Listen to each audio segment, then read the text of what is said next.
Una giornata tranquilla a Firenze. È sabato mattina a Firenze. Il cielo è sereno e c'è un bel sole. Marco, un ragazzo di 25 anni, si sveglia senza sveglia. Apre la finestra e guarda il cielo azzurro. Sorride e decide di uscire a camminare. Fa colazione in cucina, pane tostato, marmellata e un caffè caldo. Si veste comodo, prende la borsa e la bottiglietta d'acqua. Marco ama la sua città, specialmente il centro storico. Esce di casa con passo lento e tranquillo. È pronto per una passeggiata senza fretta. Cammina verso il Duomo di Firenze. La cattedrale è bellissima, con il marmo bianco, verde e rosa.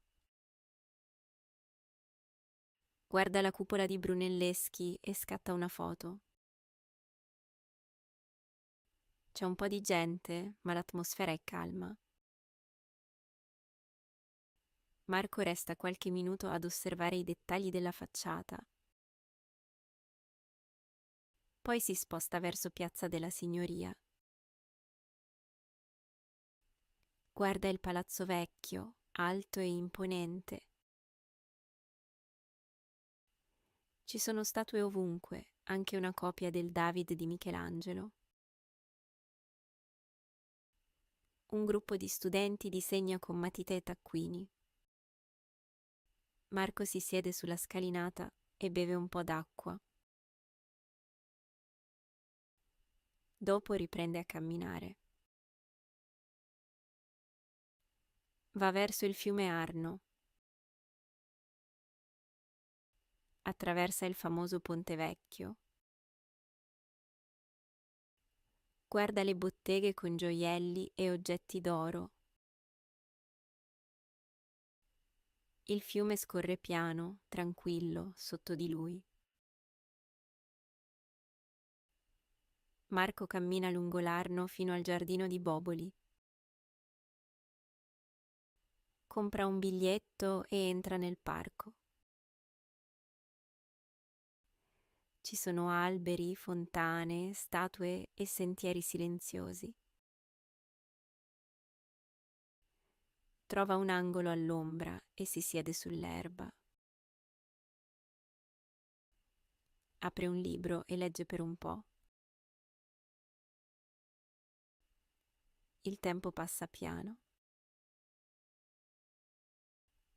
Il sole è caldo ma piacevole. Una leggera brezza muove le foglie. Marco si sente in pace, lontano dal rumore e dalla fretta.